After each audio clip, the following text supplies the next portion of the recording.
Om Tyageshwaram Ramakrishnam Saradham Matrirupinam Vivekanandamacharyam Natva Vakshami Shuddhaya Yogena Chittasya Padena Vacham Malam Sharirasya Chabhaishajena Yopakarottam Pravaram Muninam Patanjalim Pranjaliranatosmi. In our last class, we discussed a couple of sutras which sort of say introduced the Ashtanga Yoga, eight-limbed yoga, so to say. Yoganga Anushtanat Ashuddhikshaye Jnana Deepti Aviveka Khyate. That was the first sutra. We had discussed this earlier also. So we saw what Anushtana is not just practice but complete surrender or commitment, irrevocable commitment to the disciplines of yoga. That is Anushtana. It's not just practice. So it affects our whole life. That is Anushtana. When that happens, the result is Ashuddhikshaya. There is attenuation of the impurities of the mind. And these impurities are kleshas. Avidya, asmita, raga, dvesha, abhinavesha, the drives that we have. These are the Ashuddhis. And these get attenuated as a result of the practice, as a result of committing to these yogangas. And when this Ashuddhikshaya happens, there is that leads to, so to say, Jnana Deepti, that is flame of knowledge or light of knowledge, whatever you call it. This we can translate as insight. That would be a better word to understand. Insight. Insight, that experience of insight, that knowledge that we get through these insights, it is different from what we get by reading books or hearing lectures. So that kind of experience, that kind of knowledge, that's why it can be called as insight. And this insight is not static, it keeps becoming more and more clear, more and more deep. And the direction it takes, for that we have to go back to Sutra again. It says Jnana Deepti Aviveka Khyate. So this Jnana Deepti will keep becoming better and better, brighter and brighter, clearer and clearer, till it reaches till the limit of the experience of Viveka Khyati. Viveka Khyati is the experience of the distinction between Purusha and Prakriti. That is the goal, so to say, that knowledge. So that is the limit of this Jnana Deepti. So that gives us a direction, so to say, what kind of insight we will get by Yoganga Anushtana through Ashuddhikshaya. So that insight will be taking us towards this Viveka Khyati. So that is the direction, so to say. That also gives idea about the content of the insight. It will not be the insight about the external world and people's minds and all. That's not the insight that we are looking at. But such insight which will lead us towards the knowledge of the distinction between Purusha and Prakriti. So that was the sutra, and of course we discussed how Vyasa says that it's all proportional. It is not that we have to be fully established in Yogangas and then Viveka Khyati comes. Until then there is nothing. There is no inclination. There is no indication that we are growing in our spiritual life. It is not so. Vyasa says, as we practice Yogangas, so Chitta Shuddhi happens. To that extent, we get Jnana Deepti. We get the insight. So it's a gradual, proportional, so to say, progress. As we told, unlike the matter of cooking food, unless the food is completely cooked and ready to eat, it is all uncooked only. We cannot say it is half cooked, so I can eat half of it. It cannot be that way. So, but it's not the case here in Yoganga Anushtana. As much as we practice, so much results we get till we reach the last result, which is Viveka Khyati. And this also serves as indicators or markers for us to gauge our progress, the direction, whether we are doing things rightly or not, whether we are doing things sufficiently or not. In both ways, in the quality, quantity, both ways we get the markers. At the same time, we should not try to judge ourselves in very early stages, because that will lead to frustration. Because these Ashuddhi Kshaya and Jnana Dipti, they will take time. It is not that today we start and tomorrow we start getting results. So we should wait to judge ourselves. At the same time, certain results will definitely be palpable, in the sense that the way we react to the situations, the way we conduct our interpersonal relationships, these will definitely change as we follow this Yoganga Anushtana. Definitely there will be changes which will be very palpable and in very initial stages. But this insight, the Jnana Dipti, that will take a lot of time. So this is what we had discussed in our earlier class. And one question comes that you say these are the sadhanas to attain the siddhi. But sadhanas are already told, they have been prescribed in earlier sutras. Abhyasa vairagya abhyam tan nirodha. This was one discipline given to attain the same result, renunciation and practice. Another discipline in the beginning of this chapter, tapasvadhyaya ishvara pranidhanani kriya yoga. So kriya yoga was mentioned. That's also a sadhana. So what is new in this, or why is this again 8-limb yoga as a sadhana being prescribed? Already it has been done, so there is punarukti, there could be repetition and all that. So that is answered by saying that the first set, Abhyasa Vairagya, that comes in the first pada, Samadhi pada, that is meant for Uttamadhikaris, the superior aspirants who have already gone through all this, most of the Yogangas. So for them, that was the means. The last means, you can say, are for highly competent adhikaris, Uttamadhikaris. Then Tapasvadhyaya Ishvara Pranidhanani, that is said to be prescribed for Madhyamadhikaris, who have a measure of advancement in these Yogangas. For them, only those three were mentioned, Tapasvadhyaya and Ishvara Pranidhana. That is for Madhyamadhikaris. And this full course, so to say, from basics to end, is for Adhamadhikaris, that is novices, people who have not had any exposure to yoga and all that. So for Adhamadhikaris, this whole Ashtanga yoga is prescribed, and so there is no repetition. It is meant for different kinds of adhikaris. So that was the one sutra, and then the Sutrakara introduces the 8 limbs of 8 angas of yoga: yama, niyama, asana, pranayama, pratyahara, dharana, dhyana, samadhaya, ashtavangani. So these are the 8 limbs of yoga, 8 angas of yoga. And then when doubt is raised that in some scriptures there is a mention of Shadanga yoga, which excludes yamas and niyamas. It starts only with asana, Shadanga yoga. Then why are there 8 here?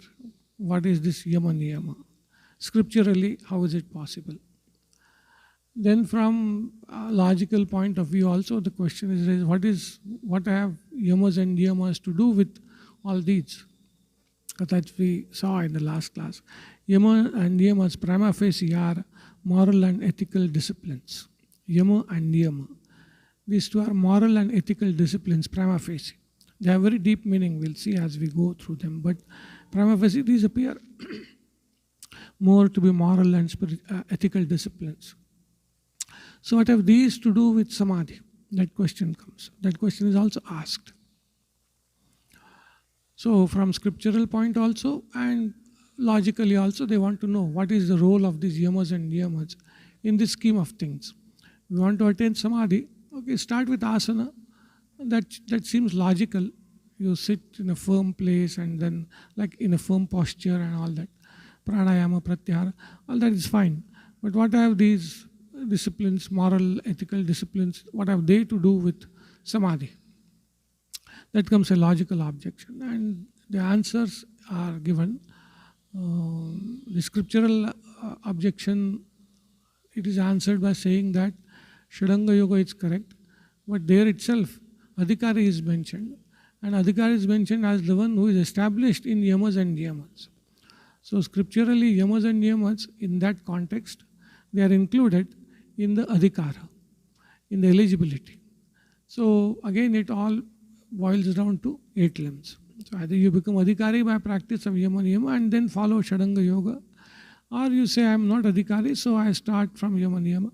So that scriptural objection is kind of refuted, saying that Yamas and Niyamas are already part of the Adhikara. Then coming to logical question as to what have Yamas and Niyamas to do with Samadhi, that comes that is to be answered. It can be answered in 2 ways.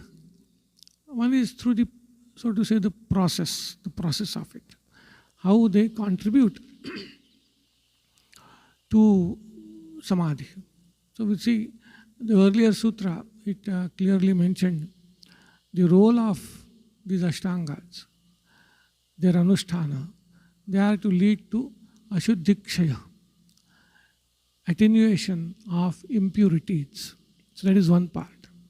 So Yamaniyamas will, or for that matter, all Ashtangas will work through attenuation of impurities.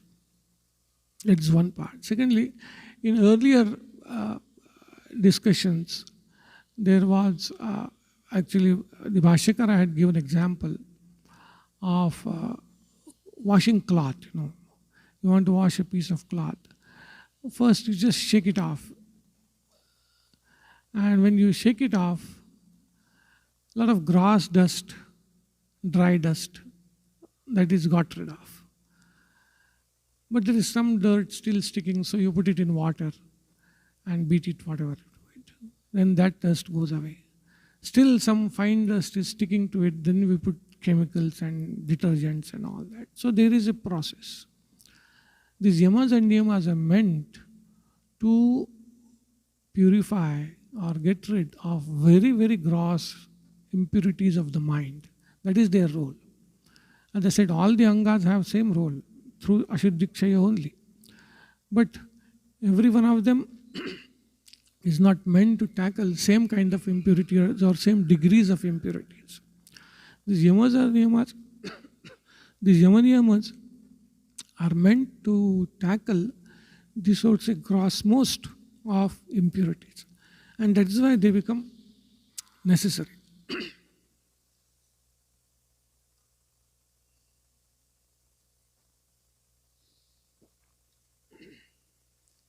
Unless these yamaniyamas are practiced, those grossmost impurities, so to say, they cannot be got rid of. So from the point of how it works, or technical aspect of the whole process, this is their role. The impurities which yamas and niyamas can get rid of, other practices cannot. On the contrary, we won't be able to effectively practice and get benefits from other practices unless the yama niyamas have performed their function and got rid of the gross impurities of the mind. So from the standpoint of this technically looking at how things work, this is the answer. That is why yamas and niyamas become necessary. Without these, the others won't be effective.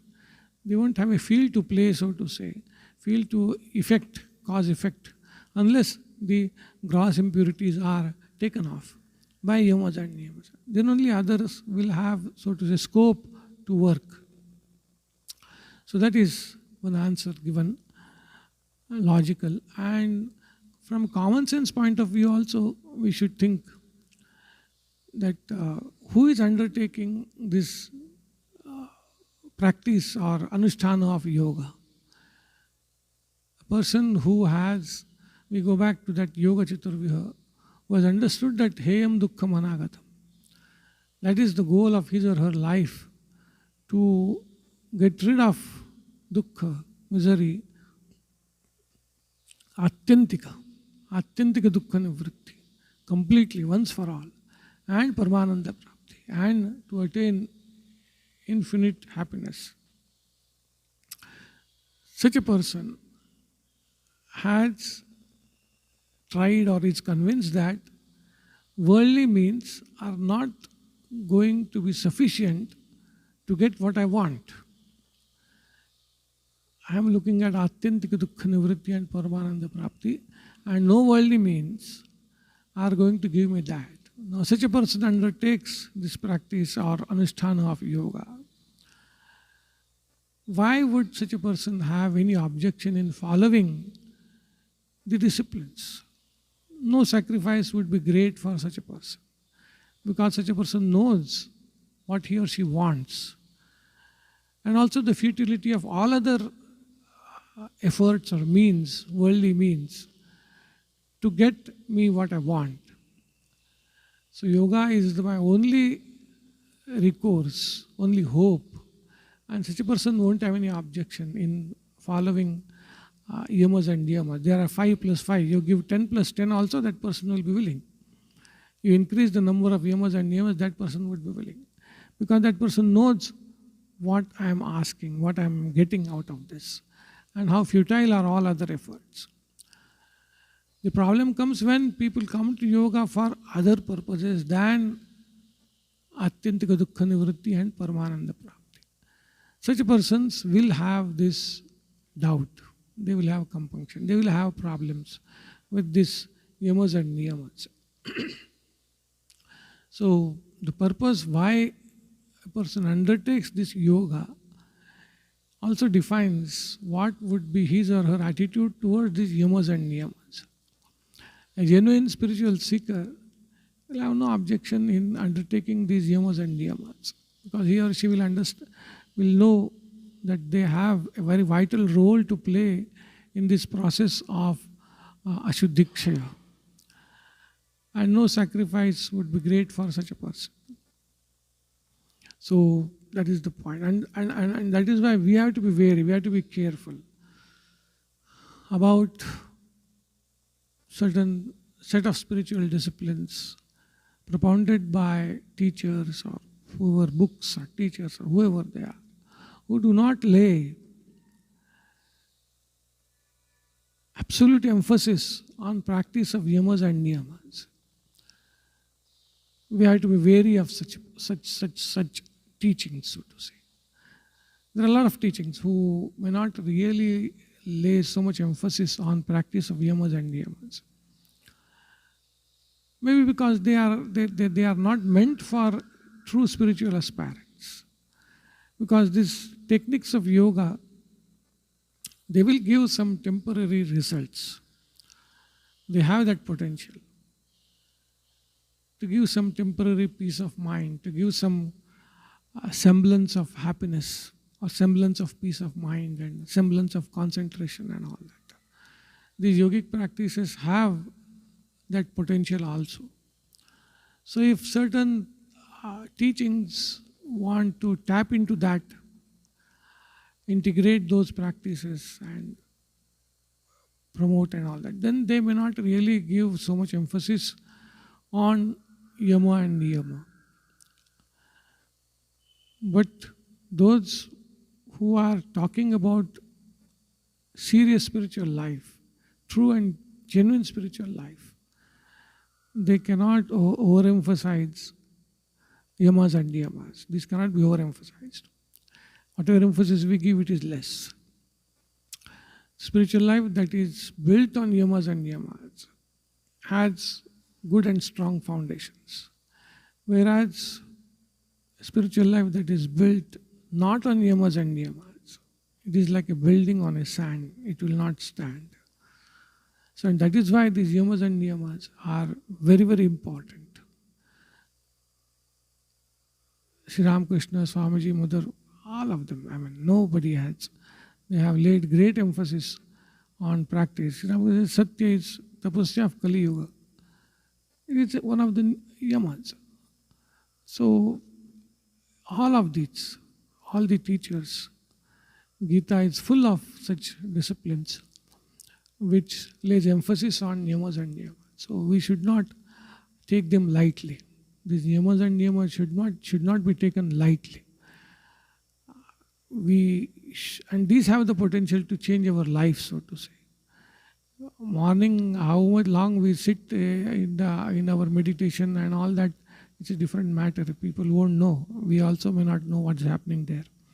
But whether we are practicing yamas and niyamas, we will immediately know. That's why these are important. So having given this background, I know we dealt a little more about these yamas and niyamas, but that is necessary because to emphasize their importance. And then next sutra, so to say, talks of or gives us, prescribes what the yamas are. Ahimsa, Satya, Asteya, Brahmacharya, Aparigraha, Yama. Aparigraha, Yama. That's the sutra. There are 5 disciplines, so to say. Ahimsa, Satya, Asteya, Brahmacharya, and Aparigraha. These 5 are called yamas. The word yama, actually, from the root form, if you look, it means to control, niyantrana, control. So, these are nishedapara kind of. Do's and don'ts, we have heard the word do's and don'ts. These are kind of don'ts. These yamas are kind of don'ts, restraints. And ahimsa, we know what is ahimsa. We translate it as non-violence. Satya as truthfulness. Ahimsa, Satya. Then there is Asteya, that is, these are very gross translations. They have a deep meaning, but these are gross translations, non-stealing, so to say. Brahmacharya is control of the senses. Aparigraha is non-acceptance of gifts. Like that, we grossly or very verbatim, we can say, translate this into English. But as we shall see, Vyasa has dealt in every of those and given us a lot of insights on what each of these mean.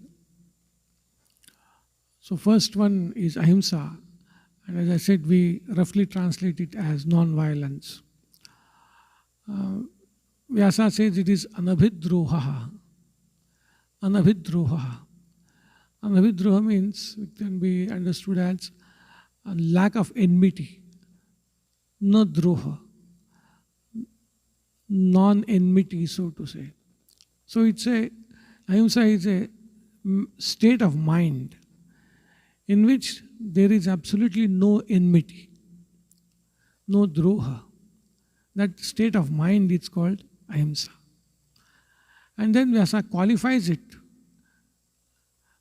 from all sides, so to say. So he says, sarvatha, in all ways, there should be lack of enmity. That is, through body, speech and mind. Bodily, we should not have enmity towards others. Through speech, we should not have enmity. Through our even mind, mentally, we should not have enmity towards others. Bodily, we should not hurt. Verbally, we should not hurt. Even mentally, we should not hurt people. Because enmity manifests in such actions which cause hurt. So there is lack of enmity means we don't do, speak, or even think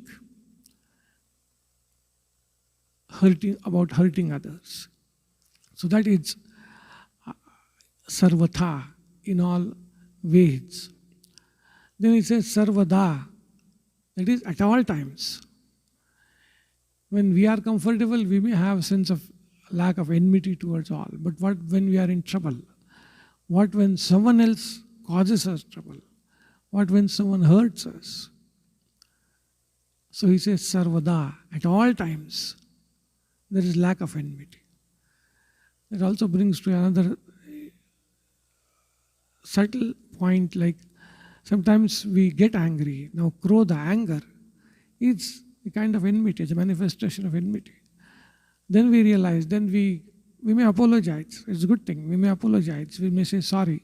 But we should understand at that point, we have violated this vrata of ahimsa. That's why it says sarvada, at all times. There should be anavidroha.